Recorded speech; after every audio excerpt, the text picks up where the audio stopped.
Hey y'all, it's Ciarra, aka Capricorn Moon Goddess.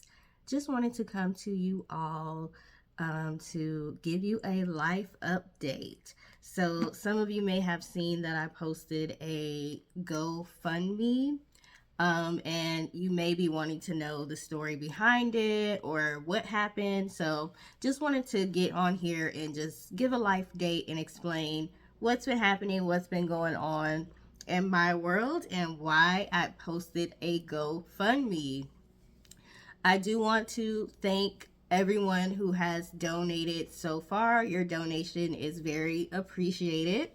And also, I want to let you all know it doesn't matter how much you donate. Like, the good thing about GoFundMe is it's bringing hopefully a large group of people together. Okay, I'm hoping to get my GoFundMe in front of a large audience, but with the power of numbers, even if like each person donates $1 or $2, that could really add up to what I need. Okay, so don't be worried about, oh, I don't have a whole lot to donate. Anything would help. Also, for those of you who have sent me positive words and positive energy and let me know that if you could donate, you would, but you have your own situations going on, I just want to let you know that is perfectly fine. I understand that. Don't feel bad at all. Just the fact that you would donate, just the fact that you would help me if you could is very encouraging, and it adds to my energy so that way I can put that energy towards manifesting what I need. Okay, so even if you're just leaving me positive words of affirmation, that's still very helpful. For those of you who have shared the fundraiser, that's very helpful as well. So even if you're not able to donate, there's still other things that you can do to be able to help. So I appreciate all of you. Okay, I also appreciate everyone who is purchasing products from me. So anyone who has placed a candle order recently, anyone who has ordered a reading or not ordered but scheduled a reading or booked a reading, you all are appreciated as well. Of course, I would love more orders and more readings being booked, so that way I am at least providing a service or a product in exchange for money, right? So I'm not necessarily the type of person that just wants a handout or just wants people to just give me money without me doing something in return. So thank you to all of you as well. Now, the reason why I put up the GoFundMe is just because it's been really hard lately. Okay, I hate even saying those words because I don't want it to manifest even more, but things have just been kind of hard, kind of difficult lately. I do have a 13-year-old son. I've been a single mom since he was born, so just doing everything on my own, even when I had a high paying job, was difficult. But I recently lost my job. So some of you may know of when I posted a video about when I got my most recent job. So I had left corporate America. There was a job that I worked for at least 7 years. I was being bullied at work, picked on at work, mistreated at work. I had so many issues at work to the point where I had high blood pressure and I had eczema all over my body. So I'm still healing from the eczema. So if you see like darker spots, my voice is going out. Sorry about that. I do a lot of talking on TikTok, so my voice is going out. But if you see like darker spots on like my neck, my chest, arm area, that is hyperpigmentation. That's me healing from eczema. So I had it all over my entire body, and I had high blood pressure, and the doctors could not figure out like, why is your blood pressure so high and why is your eczema so bad? And after we did all of these tests, they basically said, it's your job. Your job is stressing you out too much. Like, you need to get another job. I have a video explaining what went wrong at my other job and how I was constantly being picked on and mistreated. So I won't go through that whole thing again. I will try to link it, so if you want to watch it, you can. So I ended up leaving my job of like 7 years. I was a property claim adjuster. Anybody who's a claim adjuster, you know how stressful that can be. So then when you pile on top of that, being picked on, bullied, and basically them putting like all the work on you, that makes it even worse. So I ended up leaving that job, and that did cause some financial strain on me. So I ended up moving in with my mom, and I did get another job. So I got another job, same thing, insurance, property insurance. It's at a newer company. I don't know. I did do a video about that job where I was telling y'all I got a new job and I was excited about it, and I was showing y'all like the welcome package they sent to me and all of that. I don't know if I said the name of the place that I was working in that video, but I'm not gonna say the name in this video because they do make you sign like some kind of NDA when you leave in order to get your severance package. So they don't want you to be able to talk about them or say their name. And I believe it's because they know they're shady. They know they're doing things they should not be doing. They know they are firing people when they shouldn't be firing people. And they don't like to pay their insured. So an insured is somebody who has an insurance policy. If you have a renter's policy or auto policy, you're an insured, okay? So what happened at my newer job, I did have to take a pay cut. So I had to really downgrade my life. Like I said, I moved in with my mom. I had a leased vehicle, so I turned the vehicle in. And yeah, just had to downsize a lot because I was making like $20,000 less than what I was making at my regular job. Now they did have some other benefits where they tried to convince me like these other benefits will make up for the pay cut you're taking. I don't know if that was necessarily true, but yeah, so I came from a high paying job and I went down to a lower paying job, but it still was pretty high paying, I guess. It was like 60, maybe 63,000 a year. I was used to making a lot more than that at my other job. So I downgraded, I moved in with my mom. Then I started having problems at work. Like I said, this is a newer company. The owners were not well versed on insurance when they decided they wanted to start the company. So yeah, when I got there, I realized that it wasn't being run properly. There was a lot of managers there that had no insurance background. They didn't know what they were doing. And also they didn't want us to pay people. And I know that's a stereotype for a lot of insurance companies. People think that they really don't want to pay. But honestly, I've worked for 4 major insurance companies before I worked at this newer one.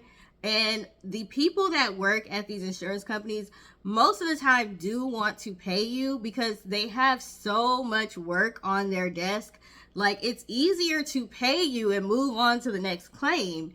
Also, we are normal people, so we can empathize and sympathize when someone is going through something. So, of course, it tugs at our emotions and things like that when something happens to your house or your car and you need to get it fixed or you need to get it replaced or something like that. So most of the time, your adjuster assigned to your claim does want to pay you, but they end up running into red tape or not getting the approval from their manager, or the manager's manager doesn't want to pay. So usually it's someone higher up that doesn't want to pay for the most part when it comes to insurance. But this insurance company fit the stereotype, which is again why I say they probably wanted us to sign the NDAs for that reason. They don't want us to be able to talk, like say their name and all of that stuff. So they did not want to pay people. Now, to be an insurance adjuster, you have to have an insurance license. So you can literally get sued by an insured. Like, they can individually sue you, or they can sue your company, and then that will be a strike on your license. So you don't want to not follow the rules, because you can have consequences for that too. So I would get into it with management all the time because they didn't want me to pay people for claims when they should have gotten paid. They also gave me more work than everyone else. This is always a theme at these jobs. I get more work than everyone else. So I would have like 80 claims. Someone else would have like 15 or 12. All of my claims would be like a whole house burned down, like full house fire. Other people's claims would be like easy little hail claims so they could get rid of them quick. Whereas my claims would last for months, okay? If somebody's house burns down, that claim's going to be open for months till they get their house rebuilt and all of that. So it's a lot that goes into those type of claims. So harder claims plus a way higher volume. When I would ask if they would even out the workload and give some of those claims to other people, they basically refused. So what was happening is I had a manager who did not like me. She didn't like that I knew more than she did. She worked at Domino's before she worked in insurance. So she didn't really have an insurance background. So when I came, I was more experienced than her, and I really think that bothered her a lot. So what ended up happening is they basically sat me down and said, this is not a place for experienced adjusters. This is not a place for experienced adjusters. It's not really working out. By the time they had sat me down, they had been firing people left and right. So I knew that they were going to try to fire me, but they didn't fire me. They basically told me, like, we are going to try to fire you. So it would be better if you would just quit. Like, if you resign, that would be best on, so it wouldn't look bad on your, like, if you apply for a job and they ask if you ever got fired, you can say, no, I didn't get fired. So they basically were like, we're going to fire you, or you can quit, like, pick which one you want to do. And they said, we won't fight unemployment. So, because if you quit, technically you're not supposed to get unemployment. So they said, if you quit, we won't fight unemployment. But yeah, it's just not working out. By that time, I had been working like 12-hour days. So I would start work at 9 a.m. and be done at like 9 or 10 p.m. because I had so much work to do. And I was doing that on top of trying to take care of my son. So it was becoming way too stressful for me, on top of dealing with so many people who had all of these tragedies happening in their lives. I wasn't able to fully give them the attention they needed because I had so many claims, and they would not assign these claims to other people. So by the time they sat me down and said, you might as well quit because we're going to try to fire you, we won't fight unemployment, I was like, okay, I'm just going to do that because I'm stressed. And this is the same situation that happened at my other job, and I was having the eczema flare-ups again and all of that. So I quit. They did, when I applied for unemployment, they did come back and try to say, oh, she quit, so we don't owe it. But I fought back on it, and then they ended up giving me the unemployment. So I had unemployment up until like last month. I thought I was supposed to have it until this month, but I didn't. So I don't know what happened, or I don't know how I miscalculated that. But that's kind of why I'm in the situation I'm in now, where I have a GoFundMe up. So when I quit, I was living with my mom at the time. Let me move up because I'm kind of far away. When I quit, I was living with my mom at the time, so I didn't feel too nervous about quitting because I didn't really have to pay rent. I was giving her money, but I didn't necessarily have to. I was doing it because I just felt like that was the right thing to do because I was living with her at the time. But my mother and I, we have a lot of issues. We had issues before then. She really did not want me to live with her.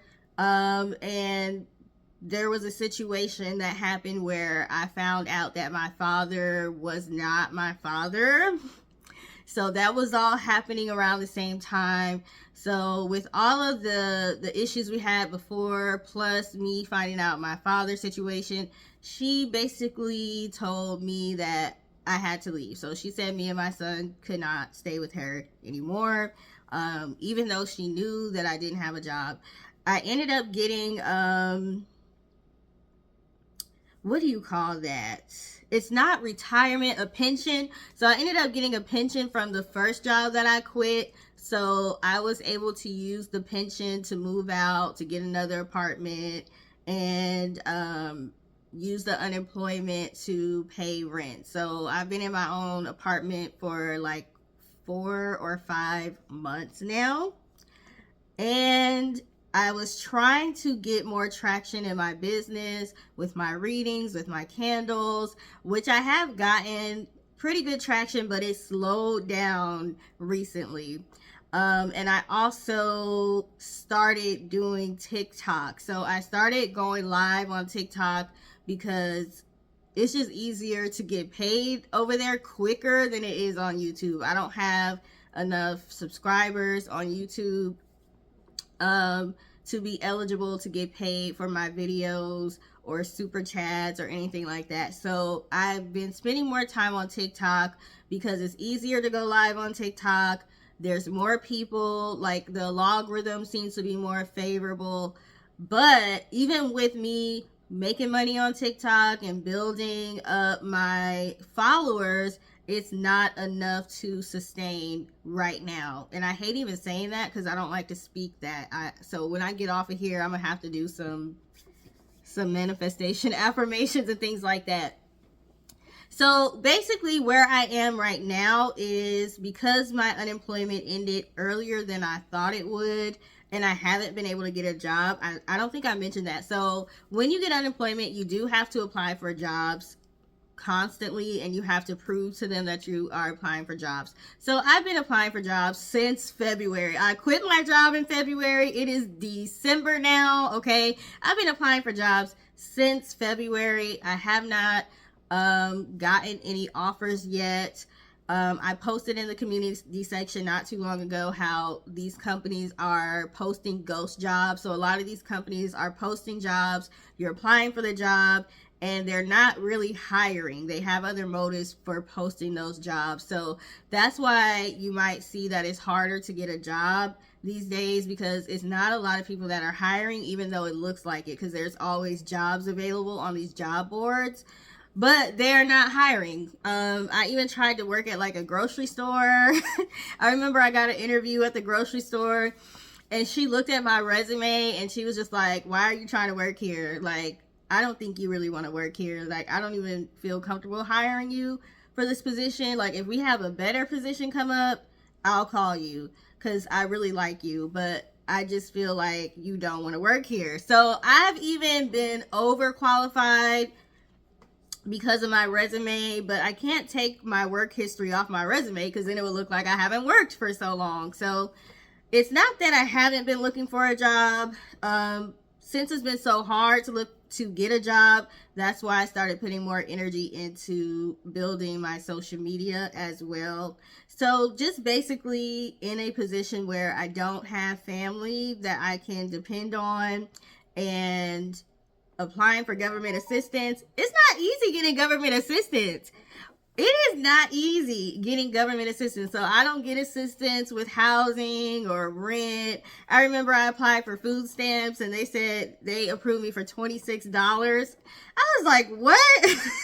Like, how does it seem like everyone else can just get on government assistance and be on it for years and years and years? And it's like, okay, I've been working since I was 16. I'm 34 years old now, and I'm trying to get some assistance, and it's like so hard. Like, they make you jump through so many hoops, and then you're not even qualified once you get done jumping through all those hoops. So, not eligible for assistance, and just don't have family that I can depend on right now. The situation with my father, finding out about my father, really kind of tore my family apart. I had a lot of people that I thought were on my side, a lot of people that I thought cared about me, a lot of people that I thought would be supportive, that actually were just trying to exploit the situation with me and my mom. So yeah, they didn't really have good intentions. can't go back to my mom. My sister just got married this past like 2 weekends ago. So 2 weeks ago, my sister got married. My mom sat across from me from the wedding. She didn't say one word to me. Not one word. She didn't say one word the entire time we were there. Okay? She didn't talk to me at all. So that is not an option, unfortunately, for me. So I don't really have family. I don't really have people that I can depend on.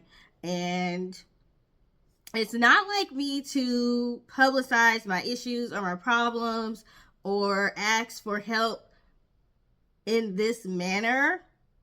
But because I am a mom, I feel like I don't have the luxury of having too much pride. So I cannot afford to not use all of my resources. Okay, since GoFundMe is something that is available and I do have somewhat of a platform, I don't even feel like I have a big enough platform for this to work, but I owe it to my son to try everything that I can try. I don't have the luxury of having pride. So yes, there might be people that speak negatively about me if they see this. There might be some people that are happy. I know for a fact there's some people that are happy that I'm in the situation. I know there's been people that don't necessarily want to see me do well when it comes to having my own business and being on my own because they weren't able to do it. Or there's just people that want me to have to come back to them begging for help and telling them that they were right and I was wrong and all of that. So I just feel like there's people who want to abuse their power by wanting to see me fail and me having to come back to need them. I'm sure they will revel. If they see this, they will be happy, excited, jumping up and down for joy, okay? But I cannot worry about that. And another thing that I teach is being open to receive and being vulnerable and not allowing people's judgments to get to you and to stop you. So how can I get up here and teach that? And then I'm scared to be vulnerable myself. I'm not open to receive from people who are willing to help out. I'm not willing to put myself out there. So I have to think about it like that. I have to think about all of the philosophers and the people who have contributed to science and all of these great discoveries and things like that. A lot of them had benefactors. A lot of them did have to raise money in order for them to be able to do what they did, and they would not have been able to make those great contributions to society had they not received help either. So as a single mom, I have to try to think of things like that to push myself to even promote the GoFundMe, because you can't put a GoFundMe up and then you don't want to share it with nobody, or you don't want to promote it, you don't want to tell people about it, right? So I am doing that. I'm putting myself out there. I'm being vulnerable. I'm opening myself up for people to criticize and hate and speak negatively and gossip and things of that nature, but I would rather do that than to give up. So whatever I have to do for my son is what I'll do. And that's what I have to say to those people, because I don't really feel like a lot of people could walk in my shoes as gracefully as I have. Okay, I've made a lot of strides as a single mom, a young single mom at that. Being able to even hold it together as long as I have with very little support, and now with no support, a lot of people can't say that. So yeah, y'all, if y'all have anything negative to say, that's what I have to say about that. But to anybody else who's going through this, you have my sincere best wishes. I'm sending you positive energy, and as soon as I'm able to give back, I definitely will be giving back. Y'all know that I like to give anyways, okay? Even if you buy something from me, I'm always putting something free in there. If you buy a 30-minute reading, most likely it's going to be an hour, 45 minutes, something like that. I like to do giveaways, and I try to make sure that I tailor my content for people that tend to get overlooked when it comes to readings and things like that. I want to make sure that I'm encouraging. So it doesn't matter what I'm going through, I'm always going to post encouraging content. I'm always going to tell you guys not to give up. Even if I feel like, well, dang, the world is coming down on me and there's nothing I can do, I'm going to give myself a pep talk. I'm going to take a deep breath in and out, and I'm going to keep going. If I feel like I need to cry, I will cry. If I feel angry, I'll feel that anger. But there's something in me that won't let me stay there. So I have to get up here and tell y'all to do the same thing, even when I feel like the world is crashing down on me. And it's genuine. It's genuine. I don't want y'all to give up. If y'all have something that y'all are going through, I don't want y'all to give up either. Okay, we all have our own stories. It has been a hard year for a lot of people, so I just want to make sure my platform is a safe space for healing, not trauma bonding, but addressing trauma, targeting trauma, identifying trauma, and then figuring out how to get past it. So I will post an update to let y'all know what happens with my GoFundMe. So my GoFundMe is to make sure that my son and I are able to stay in our apartment, that I'm able to pay my rent in full. It is past the 1st, okay? So they calling me like, girl, when is you gonna have it? Okay, so they are trying to work with me. But yeah, anybody that has purchased candles or readings from me, the packages will be shipped this week, okay? And then the readings, most likely I will do the readings tomorrow if you purchase today. So yeah, pay attention to your inbox because I'll be sending y'all those readings, and I'm looking forward to giving y'all positive news in your readings, okay? Thank you to everyone who has watched this. Thank you to everyone for your encouraging words. I will put the GoFundMe in the description box or the comment section, so that way you can donate if you want to donate, and you can share if you want to share.